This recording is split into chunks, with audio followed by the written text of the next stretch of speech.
2002 அந்த காலகட்டத்துக்கு முன்னாடி வரைக்கும் கேஸ் அடுப்பு யார் வீட்டுல எல்லாம் இருக்கும்னு கேட்டீங்கன்னா, அரசு அதிகாரிகள், அரசு ஓய்வூதியம் பெறுபவர்கள், இந்த மாதிரியான ஒரு நபர்கள், இந்த மாதிரியான மக்கள் வீட்டுலதான் கேஸ் அடுப்பு இருக்கும். வசதி படைத்தவர்கள், பிசினஸ் பண்றவங்க, நிறைய சொத்து பத்து இருக்கவங்க, அந்த மாதிரி இருக்கிறவங்களுக்கு வீட்டுலதான் கேஸ் அடுப்பு இருக்கும்.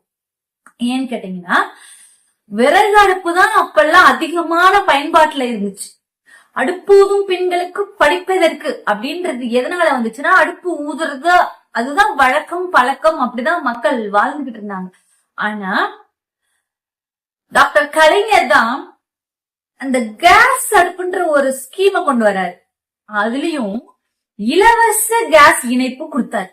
அதுக்கப்புறம் தான் படிப்படியா படிப்படியா படிப்படியா இன்னைக்கு கேஸ் அடுப்பு இல்லாத வீடு இல்ல. யாரு வீட்டுல கேஸ் இல்ல அப்படின்னு கேட்டா, என்னடா லூஸ் மாதிரி ஒரு கேள்வி கேக்குறான், அடுப்பு இல்லாத வீடு இருக்குமாடா, அந்த மாதிரி ஆயிடுச்சு. வீடு இருக்கோ இல்லையோ அடுப்பு இருக்கும், கேஸ் அடுப்பு இருக்கும். இன்றைய தலைமுறைகள் இருக்காங்களே, அவங்களுக்கெல்லாம் கேஸ் அடுப்பு இல்லாத ஒரு காலகட்டத்துல எப்படி வாழ்ந்தோம் அப்படின்னு அவங்களுக்கு தெரியாது.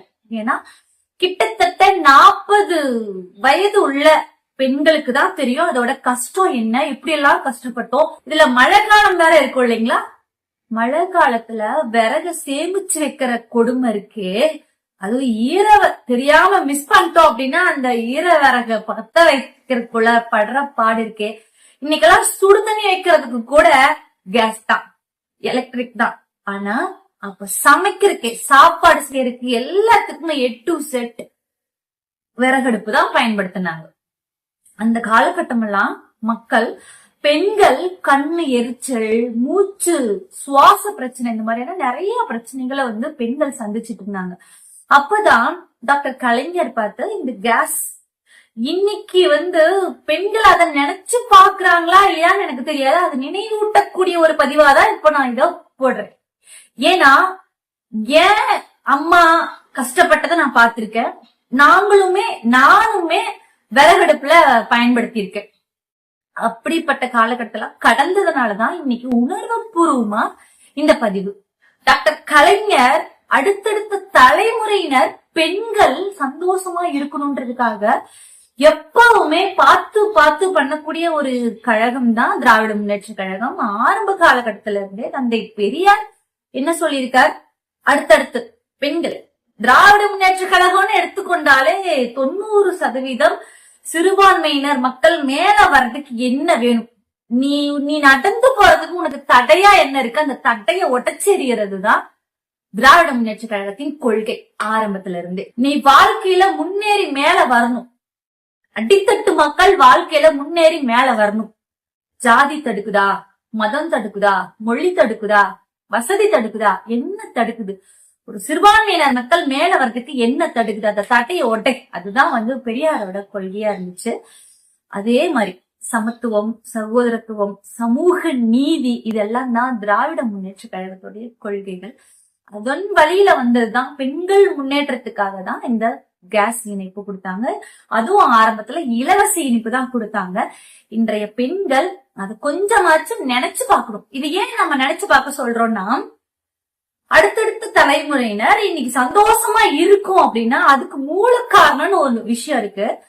மக்களுக்கு ஒரு விஷயத்த கொண்டு போய் சேர்க்கணும், அதை ஒரு திட்டமா தீட்டணும், அதை சட்டமாக்கணும், அதை நடைமுறைப்படுத்தணும், அதை நீடிக்க வைக்கணும் அப்படின்னு சொல்லிட்டு யாரெல்லாம் யோசிச்சு மக்களுக்காக யோசிச்சுட்டு இருக்காங்களோ அவங்கதான் நல்ல தலைவர்களா ஆண்டாண்டு காலங்காலமா தொடர முடியும். அப்படி தொடரும் கழகம்தான் திராவிட முன்னேற்ற கழகம். இன்னைக்கு 76வது ஆண்டை அடியெடுத்து வைத்துள்ளோம் என்றால் அதற்கு முழுக்க முழுக்க முழுக்க முழுக்க 100% மக்கள் சிந்தனை மட்டுமே கொண்ட தலைவர்கள் பயணிக்கும் கழகம்தான் திராவிட முன்னேற்ற கழகம். இதில் எந்த ஒரு சந்தேகமும் இல்லை.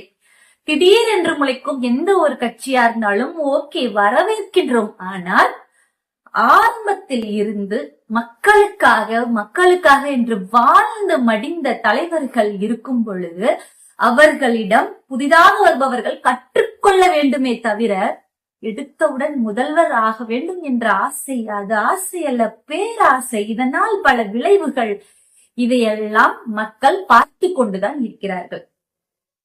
இன்னைக்கு கேஸ் அடுப்ப பத்த வைக்கும் போது ஒரு பெண்ணுக்கும் ஞாபகம் வரக்கூடிய ஒரு விஷயமா இந்த பதிவு இருக்கணும் அப்படின்றதுக்காக தான் இன்றைய பதிவு. கேஸ் அடுப்பு சம்பந்தமான பதிவு. பெண்களே, இன்று பட்டனை தட்டியவுடன் அடுப்பு பத்த வச்சு நாம இன்னைக்கு சமைக்கிறோம் அப்படின்னா அதுக்கு காரணம், இன்னைக்கு நம்ம கேஸ் வாங்கிட்டோம் சந்தோஷப்படக்கூடாது. இதுக்கு மூல காரணம் ஆரம்ப காலகட்டம். அதை யோசிச்சு பார்க்கும்போது டாக்டர் கலைஞர் திராவிட முன்னேற்ற கழகம் தான் இன்னைக்கு நாம இப்படி டக்குன்னு வேலையை முடிச்சுட்டு வேலைக்கு போறோம், சமையல் வேலையை முடிச்சுட்டு வேலைக்கு போறோம் அப்படின்னா அதுக்கு டாக்டர் கலைஞர் தான் ஆணி வேற அச்சாரமா இருந்தாரு அப்படின்றது ஒரு பெண்களும் அடுப்பு பத்த வைக்கும் போது, கேஸ் அடுப்பை பத்த வைக்கும் போது நினைக்க வேண்டிய ஒரு தருணமா, ஒரு பதிவா இது இருக்க வேண்டும் என்பதற்காக தான் இந்த பதிவு. நன்றி, வணக்கம்.